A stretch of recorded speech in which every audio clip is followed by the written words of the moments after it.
હરિભાઈ, શું કહેશો? પંચાયતથી સંસદ ભવનની સફર તય કરવા આજથી શરૂઆત કરી રહ્યા છો.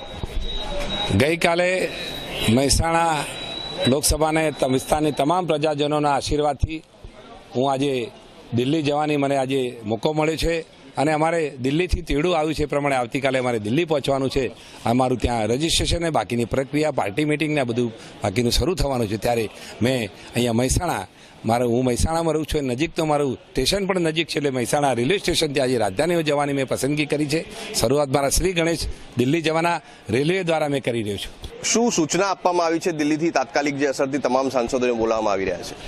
સ્વાભાવિક છે કે પાર્ટી પ્રક્રિયા હોય ત્યારે અમને સૂચના પણ મળેલી હોય છે અને આવતીકાલે 6 વાગ્યા પહેલાં અમારે ત્યાં પહોંચવાનું છે.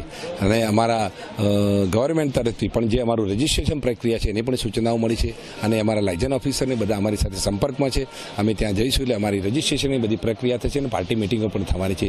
એની તૈયારી સાથે આજે ગૌરવ અનુભવું છું. મહેસાણા સ્ટેશનથી આજે દિલ્હી જવાનો મને પ્રથમ આ મોકો મળી રહ્યો છે. આ વિકાસના કામો થાય એવી મારી તૈયારી સાથે હું આજે દિલ્હી જઈ રહ્યો છું અને મારી સફરના શ્રી ગણેશ મહેસાણા રેલવે સ્ટેશનથી કરી રહ્યો છું.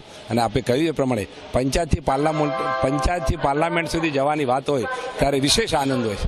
પંચાયતના સભ્યથી પાર્લામેન્ટ સુધીની સફર તય કરવામાં સમર્થકો તેમની સાથે હાલમાં જોડાયા છે.